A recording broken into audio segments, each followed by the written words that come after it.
Hello everyone, welcome to my channel. मैं हूं प्रज्ञा और आज के वीडियो लेक्चर में हम जो है क्लास 9 ज्योग्राफी का चैप्टर 2 इंडिया एंड इंट्रोडक्शन का 5th पार्ट देखेंगे। तो इससे पहले ये काफ़ी बड़ा चैप्टर है, तो हमने 4 पार्ट्स जो है इसमें हमने डिस्कस कर लिए हैं, जिसमें कि हमने पूरा जो इंडियन सब कॉन्टिनेंट है उसकी स्ट्रक्चर के बारे में देखा। हमने देखा कि हमारा जो डिफरेंट मतलब हमारे जो सब कॉन्टिनेंट है इसमें कितने सारे लैंग्वेजेस हैं, कितने सारे कल्चर्स हैं, इन सब के बारे में देखा। फिर हमने देखा जो काइबर पास है, कैसे जो है हमारी जो कंट्री है वहाँ वो चारों तरफ से घिरी हुई है और कैसे जो है अगर हम हमारी कंट्री में कोई भी घुसपैठ है वो एंट्री नहीं कर सकता। लोकेशन के बारे में हमने जाना। उसके बाद हमने स्टैंडर्ड मेरिडियन के बारे में जाना। फिर उसके बाद हमने हमारा जो कल्चरल लैंडस्केप है उसके बारे में हमने जाना।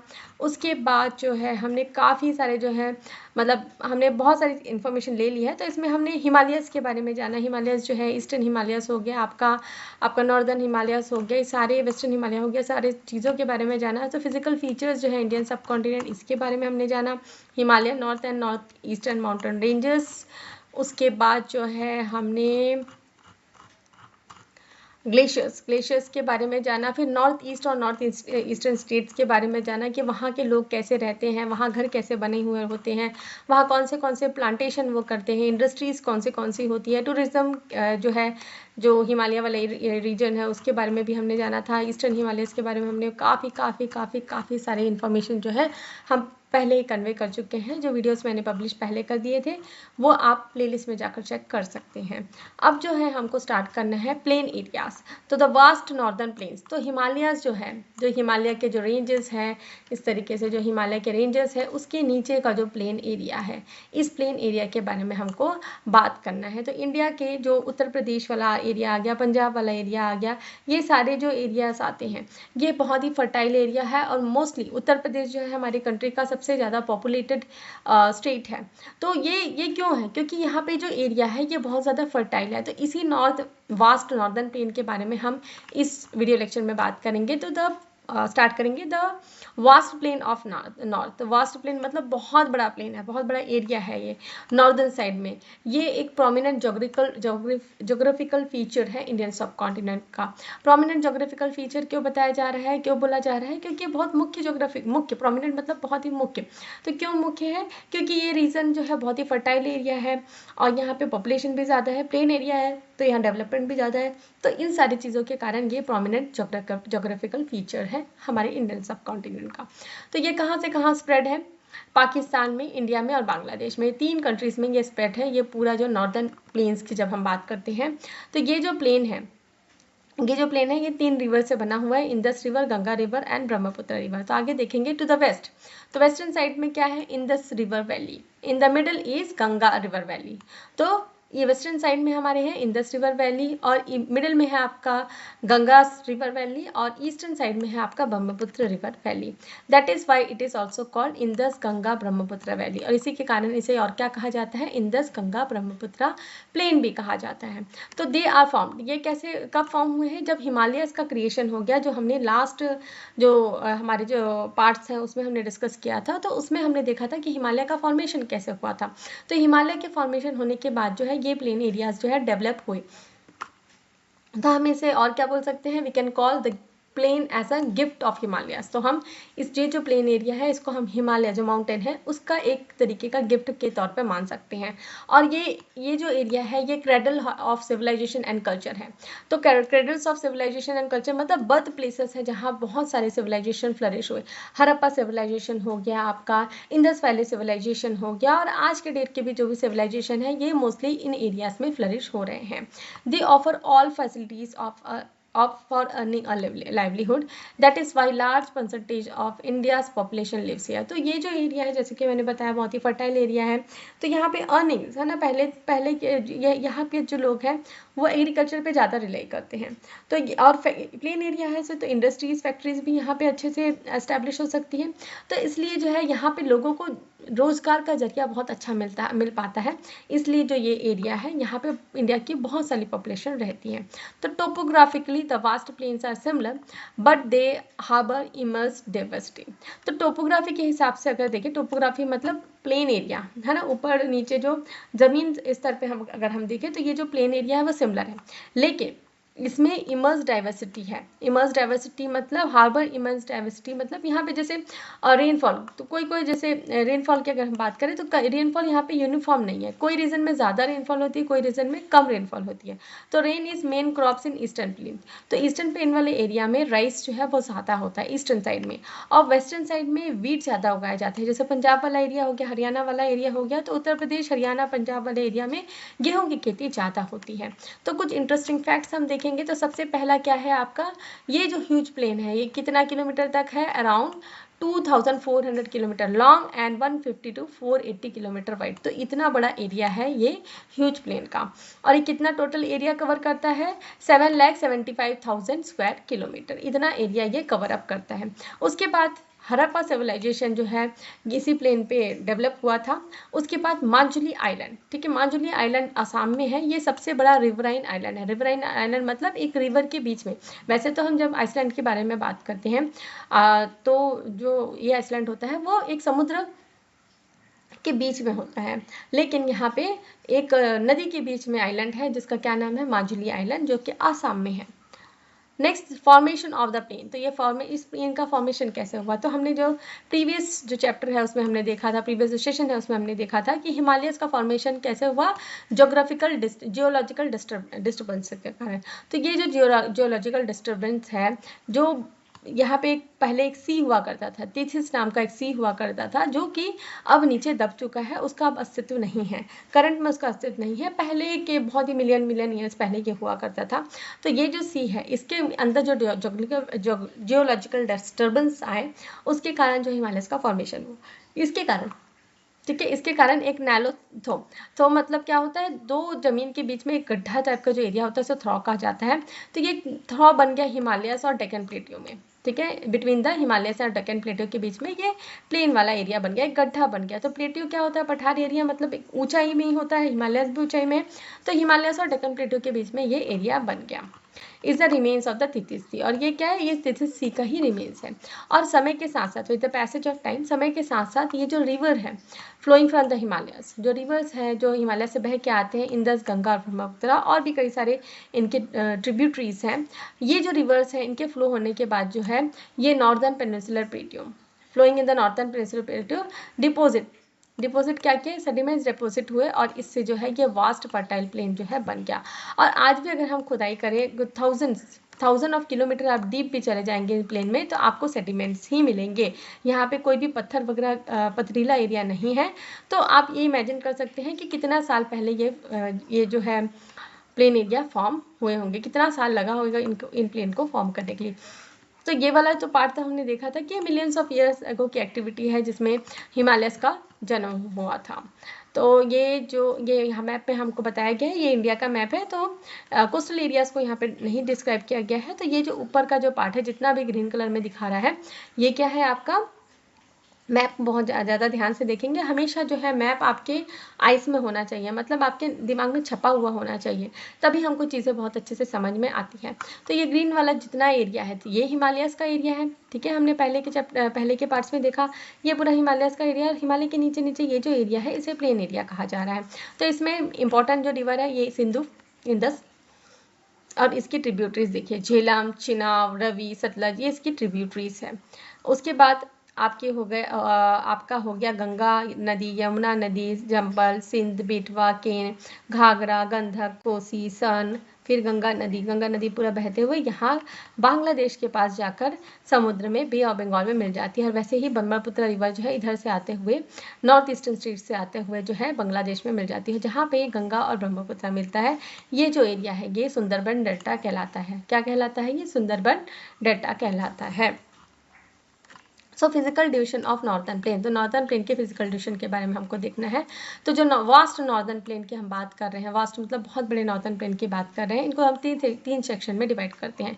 पहला है आपका इंदस सतलज प्लेन, सेकंड होता है आपका गंगेटिक प्लेन, और थर्ड होता है आपका ब्रह्मपुत्र प्लेन। तो रिवर्स के बेसिस में जो है ये प्लेन एरियाज है उनको जो है डिवाइड किया गया है।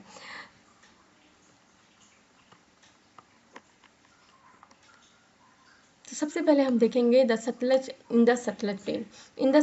सतलज प्लेन के बारे में हमको देखना है। The Indus Sutlej plain was created by the sediment deposit by Indus and its tributary Sutlej, Beas, Ravi, Chenab and Jhelum. तो ये जो प्लेन एरिया है वो किसके द्वारा बनाया गया है? सेडिमेंट्स क्या होता है?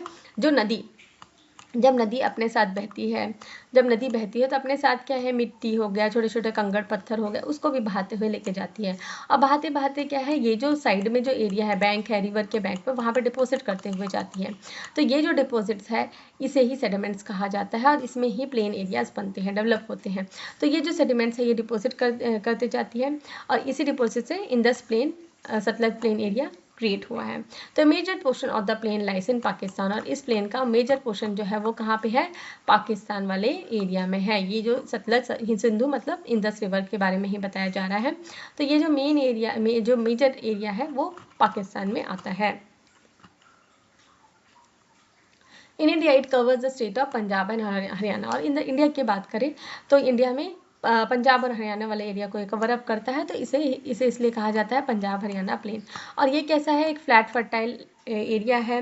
रिवर्स जो है इस रीजन में उन्होंने अलग अलग लैंडफॉर्म्स क्रिएट किए हैं, तो अलग अलग लैंडफॉर्म्स मतलब कहीं पे मिट्टी पथरीली है, कहीं पे मिट्टी फर्टाइल है, उस तरीके की बात। तो इस यहाँ पे कुछ एग्जाम्पल दिए गए हैं, बेट एंड डोब। ठीक है, तो डोब का मतलब होता है लैंड बिटवीन टू रिवर्स। तो दो नदियों के बीच में जो एरिया होता है उसे डोब कहा जाता है। तो बेट क्या होता है? फ्लड अफेक्टेड एरिया, मतलब जहाँ पे बाढ़ आई, बाढ़ के बाद जो है मिट्टी जमा हो गई, उसे बेट कहा जाता है। डोब दो नदी जैसे कि बिस्ट और बरी, डोब। ठीक है, दो नदियों के बीच में जो एरिया है उसे डोब कहा जाता है। Punjab land of 5 reverse. तो ये इंपॉर्टेंट लोकल नेम्स है लैंडफॉर्म्स के। तो न्यूमरस इरिगेशन फैसिलिटीज, यहाँ पे बहुत सारी इरिगेशन फैसिलिटीज जो है डेवलप किया गया है। क्यों? क्योंकि नदियाँ जो है वो 12 महीना जो है बहती है।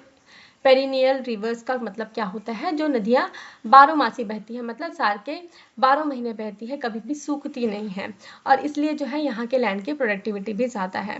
तो यहाँ पे नेटवर्क्स है केनाल्स के, ट्यूबवेल्स के, जिसके कारण जो है ग्रीन रेवोल्यूशन इसी एरिया में फ्लशर हुआ था। अशर इन द ग्रीन रेवोल्यूशन। तो ग्रीन रेवोल्यूशन को इसी एरिया से स्टार्ट किया गया था, जो पंजाब वाला एरिया है। तो प्रोमिनेंट सिटीज़, जो मेजर सिटीज़ यहाँ पे कौन से हैं? अमृतसर और चंडीगढ़। ठीक है, अमृतसर, चंडीगढ़ और भी बहुत सारे सिटीज़ हैं, major cities. Next is irrigation and green revolution. Irrigation और ग्रीन रेवोल्यूशन के बारे में हमको जानना है।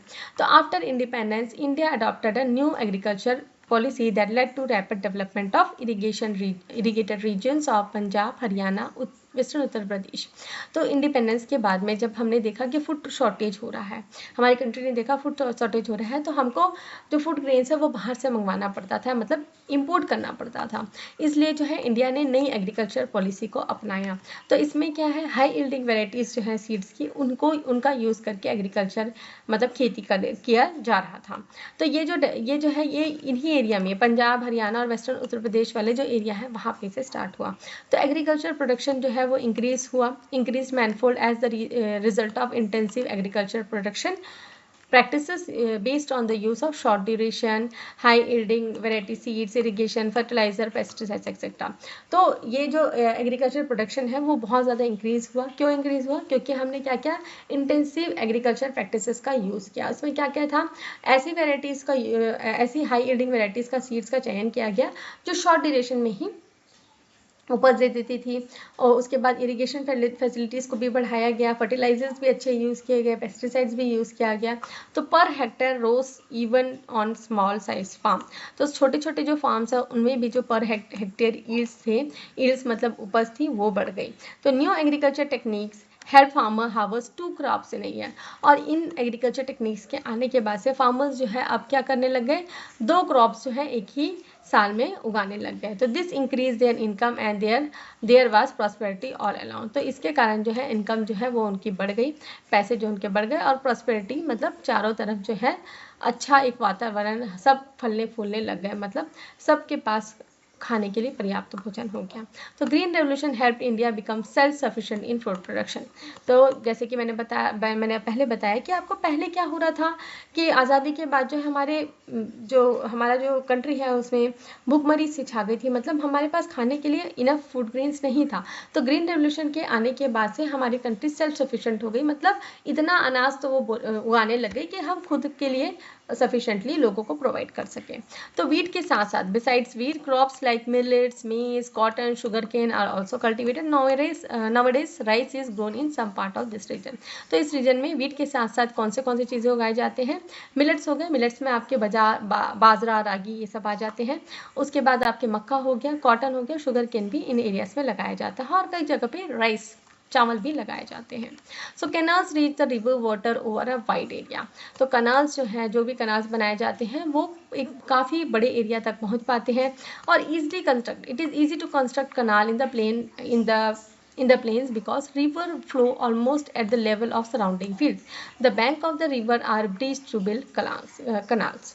तो देखिए यहाँ पे कनाल्स बनाना बहुत ईजी होता है, ठीक है। रिवर्स जो है, ठीक है, सराउंडिंग एरिया जो भी है वो पूरा क्या है, प्लेन एरिया है। तो जो भी कनाल हम बनाएंगे तो सीधे सीधे फ्लो होगा, उसमें कहीं इधर उधर जाने की बात ही नहीं होती। तो जो भी नदी का किनारा है, जो भी गंगा नदी है और जो भी बड़ी नदी है, यमुना नदी, जितने भी नदी की हमने बात की, तो यहाँ पे जो भी अब जैसे हम तो अभी यहाँ पे थे, हाँ, इंदस नदी में। तो इंदस नदी में जो भी नदियाँ हैं, इंदस नदी है या चिनाब देवी है नदी है, रवि नदी है, जो भी नदी है उसे क्या किया जाता है, ब्रिज किया जाता है। ब्रिज मतलब रोक के कनाल्स बनाए जाते हैं, कनाल्स, ठीक है। ब्रिज मतलब तोड़ देना। तो यहाँ से नदी बह रही है तो आप यहाँ से एक रास्ता बना दिया आपने, तो क्या है, पानी यहाँ पे भी बहने लग जाएगी। तो ये जो नदी से पानी लेके ये जो यहाँ बह रहा है, इसे कैनाल कहा जाता है। तो the water flow to the field through this canal, और पानी जो है इन कैनाल्स के थ्रू जो है खेतों में जाता है। Since the land is undulating, canals can carry water to distant field. तो अब ये देखिए, लैंड अनड्यूलेटिंग, अनड्यूलेटिंग का मतलब होता है उबड़ खाबड़, ठीक है, कहीं पे ऊपर है, कहीं पे नीचे है। तो इस तरीके का एरिया यहाँ पे नहीं है, क्योंकि ये प्लेन एरिया है। इसलिए कैनाल्स जो भी बनाए जाते हैं वो पानी जो है वो आसानी से खेतों तक पहुँचा देते हैं। तो हाई डैम्स भी बनाए गए सतलज रिवर पे, और इसे क्या कहा जाता है, at a place call Nangal, ठीक है। सतलज रिवर में नंगल नाम का एक जगह है, वहाँ पे डैम बनाया गया, और इसे क्या कहा जाता है, भाखरा नंगल डैम कहा जाता है। तो Punjab canal network was laid after dam was constructed. तो इस डैम के कंस्ट्रक्शन के बाद में ये जो कैनाल्स का नेटवर्क है, इस डैम के कंस्ट्रक्शन के बाद में डैम कैनाल का नेटवर्क जो पंजाब में किया गया। उसके बाद Bhakra Nangal also provide hydro electricity. तो हाइड्रो इलेक्ट्रिसिटी भी जनरेट किया जाता है भाखरा नंगल डैम में। तो हाइड्रो इलेक्ट्रिसिटी कैसे जनरेट की जाती है, ये हमने क्लास 8 में पहले ही पढ़ लिया है। तो as a result homes were electrified and the region could also industrialise. तो इसलिए जो है घरों में बिजली पहुंच पाई और इंडस्ट्रियलाइजेशन भी इस एरिया में हो पाया। तो कैसे होता है हाइड्रो इलेक्ट्रिसिटी, क्या होता है? तो डैम में क्या होता है, पानी स्टोर किया जाता है। जैसे कि हमको पता है डैम्स में क्या किया जाता है, हाइट पे बनाया जाता है किसी नदी के, और वहाँ पे पानी स्टोर किया जाता है। जब ये पानी को छोड़ा जाता है तो पानी क्या है, प्रेशर से नीचे आता है और एक टरबाइन रखा जाता है। तो टरबाइन से पानी से टरबाइन घूमता है, और टरबाइन के घूमने के साथ साथ वहाँ पे इलेक्ट्रिसिटी प्रोड्यूस होती है। नेक्स्ट हमको द गैंगेटिक प्लेन के बारे में देखना है। Gangetic plain, the plain was found by sedimentary deposits of Ganga and its tributaries Yamuna, Gandak, Ghaghar, Kosi etcetera. तो ये प्लेन एरिया किसके द्वारा फॉर्म किया गया है, गंगा नदी के द्वारा। तो गंगा नदी जो सेडिमेंट्स डिपोजिट करती है, उन डिपोजिट से जो है, और उनकी जो ट्रिब्यूटरीज है यमुना, गंडक, घाघर, कोसी एक्सेट्रा, इनके सेडिमेंट से जो है गंगेटिक प्लेन जो है वो उसका फॉर्मेशन हुआ। तो ये कौन से एरिया में आते हैं, दिल्ली, उत्तर प्रदेश, बिहार और वेस्टर्न बंगाल, ठीक है। वेस्ट बंगाल के वाले जो एरिया है, दिल्ली, उत्तर प्रदेश, बिहार और वेस्ट बंगाल, इस एरिया को कवर करता है गैंगेटिक प्लेन। तो ground water is found at shallow depth. Ground water यहाँ पे जो है वो ज़्यादा हमको गहरा नहीं जाना पड़ता, तो शैलो डेप्थ में ही ग्राउंड वाटर हमको रीचेबल हो जाता है। तो monsoon winds bring ample rainfall to the region, और मानसून विंड्स जो है यहाँ पे काफ़ी अच्छे तरीके की रेनफॉल लेके आती है। एट टाइम्स रिवर फ्लड, और कई बार क्या होता है, नदी में बाढ़ आ जाने के कारण बहुत ज़्यादा डैमेज भी हो जाता है इन एरिया में। Irrigation facilities are more wide spread in western plains of Gangas and Yamuna, और इन एरियाज़ में इरीगेशन फैसिलिटीज़ भी बहुत अच्छी है इन गंगा और यमुना वाले एरिया में। तो this permits more than one crop to be grown in an year, और इसके कारण जो है, दिस परमिट मतलब इसके कारण जो है एक साल में एक से ज़्यादा क्रॉप्स जो है वो उगाए जाते हैं। This intensive agriculture is the reason why the region is densely populated. तो ये जो इंटेंसिव एग्रीकल्चर मतलब एक साल में हम 2 तरीके के क्रॉप्स एक ही जगह पे उगा पा रहे हैं, उसके साथ साथ जो है हम जानवरों का भी वहाँ पे पालन कर पाते हैं। तो इस तरीके का जो मिक्स्ड फार्मिंग होता है उसे इंटेंसिव एग्रीकल्चर कहा जाता है। तो ये जो एरिया है, जैसे कि आगरा, मथुरा, दिल्ली, वाराणसी, इलाहाबाद, कानपुर, लखनऊ, पटना, कोलकाता, ये जो है काफ़ी डेवलप्ड एरियाज़ हैं और यहाँ पे क्या है, पॉपुलेशन भी बहुत ज़्यादा है। So the sediment deposit by the reverse have created different kinds of landforms. तो ये जो सेडिमेंट्स रिवर डिपॉजिट करती हैं उन्होंने अलग अलग तरीके के लैंडफॉर्म्स यहाँ पे फॉर्म किए हैं। तो द प्लेन एरियाज, तो ये जो प्लेन एरिया है गंगा वाला, इसे हम 4 भाग में डिवाइड करते हैं। तो भाबर, तेरई, बांगर एंड खदार, ठीक है, ये 4 एरिया में डिवाइड होता है। तो यहाँ पे देखिए उत्तर प्रदेश का केनाल नेटवर्क है, ये क्या बताया गया है, उत्तर प्रदेश में कहाँ कहाँ पे, तो देखिए कितने सारे केनाल्स हैं, ठीक है, केनाल्स और रिवर्स, ठीक है, केनाल्स और रिवर्स, तो ये रिवर्स है, ठीक है, कैनाल्स और रिवर्स के बारे में यहाँ पे बताया गया, ये उत्तर प्रदेश वाला एरिया है। तो भाबर क्या होता है, तो Himalayan reverse deposit course gravel and small rocks at the foothill of Shivalik mountain. This layer of gravel is called Bhabar, ठीक है, फिगर 2.14 में ये भाबर बेल्ट। तो यहाँ पे क्या होता है, ये पथरीला एरिया, पत्थर वाला एरिया है। जो रिवर्स है वो अपने साथ साथ इस तरीके के सेडिमेंट्स लेके आते हैं, तो समय के साथ जो है सेडिमेंट्स जो है वो यहाँ पे डिपॉजिट होते जाते हैं। तो ये जो पत्थर वाला एरिया है इसे क्या कहा जाता है, भाबर कहा जाता है। तो gravels and small rocks at the foothill of Shivalik mountains, इस एरिया को क्या कहा जाता है, Bhabar. River flows under the gravel deposit in the region. और जो नदियाँ हैं, ठीक है, ये दिख ऐसा रहा है लेकिन अगर इसे हम खोदेंगे तो इसमें मिट्टी बह रही है, सॉरी नदियाँ बह रही है, नदी बह रही है।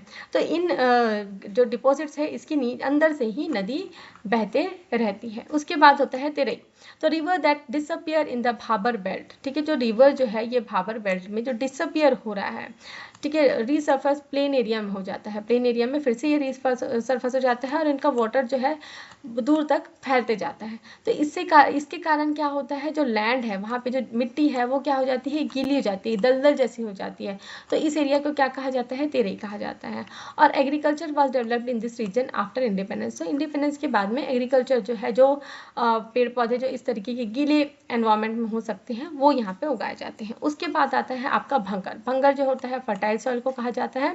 तो this areas are old river deposit. तो ये जो एरिया है मतलब ओल्ड रिवर डिपॉजिट मतलब नदी का भी जब बहुत पुरानी थी नदी तब वो यहाँ पे सेडिमेंट्स उन्होंने डिपॉजिट किया था। तो ये बहुत बड़ा एरिया फॉर्म करता है नॉर्दर्न प्लेन्स का। तो flood water do not reach up here. तो फ्लड वाटर जो है, जो नदी के ऊपर का जो पानी है वो यहाँ तक नहीं आ पाता, इसलिए क्या है, ये लेस फर्टाइल वाला एरिया है, इसलिए कोर्स ग्रेन जो है यहाँ पे उगाए जाते हैं, ठीक है, इसलिए इस एरिया को क्या कहा जाता है, भंगर कहा जाता है। उसके बाद होता है खादर। खादर जो है फर्टाइल एरिया को कहा जाता है। The river deposit a new layer of slit in the flood plains. तो एक नई लेयर, एक नई चादर बिछाता है स्लिट्स का फ्लड प्लेन्स में हर साल में, रेनी सीजन में। तो ये इस डिपॉजिट को क्या कहा जाता है, खानदार कहा जाता है। और ये बहुत ही फर्टाइल एरिया होता है। और ये जो सॉइल है कहाँ कहाँ पे है आपका, ईस्टर्न उत्तर प्रदेश, बिहार और वेस्ट बंगाल में। तो प्रोमिनेंट क्रॉप्स यहाँ कौन से उगाए जाते हैं, प्रोमिनेंट मतलब मुख्य क्रॉप्स यहाँ पे कौन से उगाए जाते हैं, आपका शुगर केन हो गया, मतलब गन्ना हो गया, गेहूँ, चावल, जूट, पल्सेस मतलब दालें, और ऑयलसेस मतलब जिससे हम तेल निकालते हैं। Next is oxbow lakes. Oxbow lakes के बारे में हमको जानना है। तो lakes are formed in the bends of meandering rivers. Meandering rivers किसे कहा जाता है, इस तरीके का स्ट्रक्चर। तो नदी जो है सीधी तो नहीं बहती, टेढ़ी मेढ़ी बहते जाती है, तो इसको क्या कहा जाता है, मेंडरिंग रिवर्स, मतलब इधर उधर घूमती हुई नदी। तो जब नदी में बाढ़ आ जाती है तो ये क्या होती है, अपने बैंक्स को ब्रीच कर देती है एंड फ्लो स्ट्रेट। तो इस तरीके का जो स्ट्रक्चर उन्होंने बनाया था। तो जैसे कि नदी में बहुत ज़्यादा बाढ़ हो गई तो वो क्या करेगा, ये जो एरिया है यहाँ से ना घूम के जाके स्ट्रेट जाने लग जाएगी, तो ये एरिया क्या हो जाएगा, यहाँ से अलग हो जाएगा। तो इसे क्या कहा जाता है, oxbow lake. The lake in the river bends. तो ये जो लैंड बना हुआ है रिवर बेंड्स में, इसे क्या कहा जाता है, ऑक्सबो लेक। और ये जो सर्पेंटाइन मतलब सांप की तरह जो रेंग रही थी ना नदी, वो अपना नदी को छोड़ देती है। तो इस तरीके से हम देख सकते हैं ऐसे नदी बह रही थी, फ्लड आया रिवर में, मतलब पानी का बहाव ज़्यादा बढ़ा तो वो क्या करती है, इधर स्ट्रेट बहने लग जाती है और इस एरिया को वो छोड़ देती है और यहाँ पे लैंड फॉर्म हो जाता है।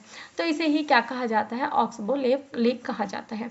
नेक्स्ट हमको ब्रह्मपुत्र प्लेन के बारे में जानना है। This plain extends in the north strip along the bank of Brahmaputra river from Sadia to Dhubri in the eastern state of Assam. तो ये जो प्लेन एरिया है कहाँ से कहाँ एक्सटेंड करता है, ब्रह्मपुत्र रिवर के सयादी से धुबरी तक। तो पूरा ईस्टर्न स्टेट है आसाम का, उसको कवर अप करता है। तो it is formed by the silt deposit by Brahmaputra and its tributaries. और इसका फॉर्मेशन कैसे होता है, जो स्लिट्स डिपॉजिट किया गया है ब्रह्मपुत्र रिवर ब्रह्मपुत्र रिवर से उसके और इनके ट्रिब्यूटरी से। तो सॉइल क्या है यहाँ पे बहुत फर्टाइल फर्टाइल है। और जैसे कि हमने प्रीवियस सेक्शन में पढ़ा था कि रेनफॉल जो है इस एरिया में क्या होता है, बहुत ज़्यादा होता है, इसलिए जूट और राइस जो है वो यहाँ पे एक्सटेंसिवली उगाए जाते हैं। तो अपर स्लोप्स जो है प्लेन एरिया के, वहाँ पे बहुत ज़्यादा, बहुत हद तक टी प्लांटेशन होता है, वास्ट टी प्लांटेशन होता है, मतलब काफ़ी ज़्यादा टी प्लांटेशन होता है जो अपर साइड में। तो ये जो प्लेन एरिया है, ये जो प्लेन है, ये तीनों साइड से माउंटेन से घिरा हुआ है, तीनों साइड से माउंटेन से घिरा हुआ है, नॉर्दर्न साइड में, ईस्टर्न साइड में और साउथर्न साइड में। So extensive flooding of Brahmaputra and it tributaries plus heavy sediment deposits in the river channel causes the river to meander into many branches. तो इतनी ज़्यादा बारिश मतलब फ्लडिंग होने के कारण, ब्रह्मपुत्र का बहाव ज़्यादा होने के कारण, उनके ट्रिब्यूटरीज के कारण, और ये जो इतनी सारी सेडिमेंट्स वो डिपॉजिट कर रहे हैं रिवर चैनल में, इसके कारण क्या होता है, रिवर जो है वो मेंडर हो जाती है, मेंडर मतलब टूट जाती है डिफरेंट डिफरेंट ब्रांचेस में। तो यहाँ पे कुछ फोटो दी गई है, ये ब्रह्मपुत्र रिवर की फोटो मैप दिया गया हुआ है, और एक ट्री है, सुंदरी ट्री, जिसकी मैंने आपको अभी थोड़ी देर पहले सुंदरबन डेल्टा के बारे में बताया था। तो सुंदरबन डेल्टा का नाम ही इन सुंदरी ट्रीज के कारण फॉर्म हुआ है। तो ये मार्शी एरिया है, मतलब ये तो गीलापन वाला जो एरिया है वहाँ पे ये पेड़ उगते हैं। So many islands have been formed in the river by this sediment deposits. और इन सेडिमेंट डिपॉजिट्स के कारण, क्योंकि नदी जो है अपना बहाव को चेंज कर दे रहा है, तो बहुत सारे जो है इस तरीके के सेडिमेंट डिपॉजिट्स हो जाते हैं, तो छोटे छोटे आइलैंड्स फॉर्म हो गए हैं। तो इनको क्या कहा जाता है, रिवराइन आइलैंड्स कहा जाता है। क्या कहा जाता है, रिवराइन्स आइलैंड कहा जाता है। तो the main city in the Brahmaputra plain is Guwahati. तो ये ब्रह्मपुत्र प्लेन का जो मेन सिटी वो क्या है, गुवाहाटी है, जो असम का कैपिटल है। तो ब्रह्मपुत्र जॉइंस गंगस, तो जैसे कि मैंने पहले आपको दिखाया, तो ब्रह्मपुत्र रिवर जो है गंगा रिवर से वेस्ट बंगाल में मिलता है, और वर्ल्ड का, विश्व का सबसे बड़ा डेल्टा फॉर्म करता है। तो डेल्टा का मतलब क्या होता है, और इसे क्या कहा जाता है, सुंदरबन डेल्टा।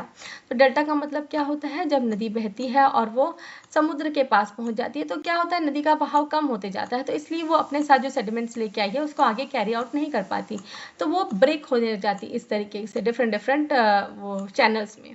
तो इसे क्या कहा जाता है, डेल्टा कहा जाता है, और पूरे सेडिमेंट्स को यहाँ पे वो डिपॉजिट कर दी जाती हैं। तो ये जो सुंदरबन डेल्टा है, जो ब्रह्मपुत्र और गंगा के मिल से होता है वेस्ट बंगाल में, इसे सुंदरी ट्रीज के नाम पे रखा गया है। तो नेक्स्ट हमको देखना है डेल्टा क्या होता है।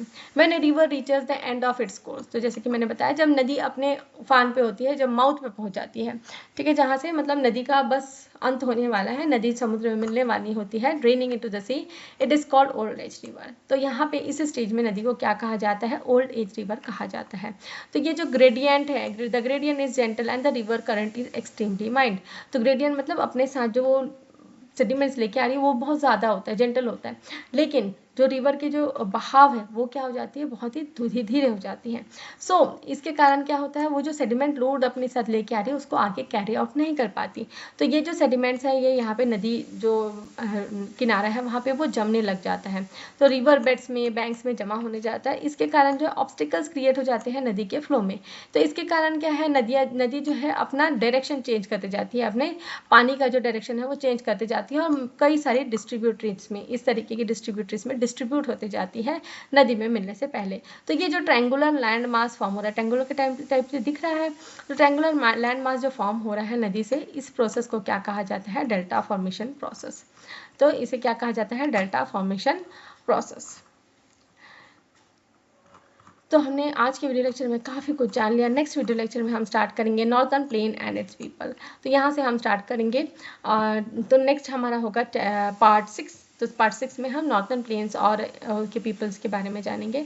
तो यहाँ पे हम वीडियो लेक्चर को पॉज करेंगे। मैं आशा करती हूँ कि आपको वीडियो समझ में आया होगा। वीडियो समझ में आया तो वीडियो को लाइक शेयर करें, कमेंट करके बताएं कि वीडियो कैसा लगा। और अगर मेरे चैनल की वीडियोस आपको पसंद आते हैं तो चैनल को सब्सक्राइब कर लीजिए, बेल नोटिफिकेशन को भी ऑन कर लीजिए, ताकि जब भी मैं नई वीडियोस डालूँ तो आपको नोटिफिकेशन मिल सके। Thanks for watching.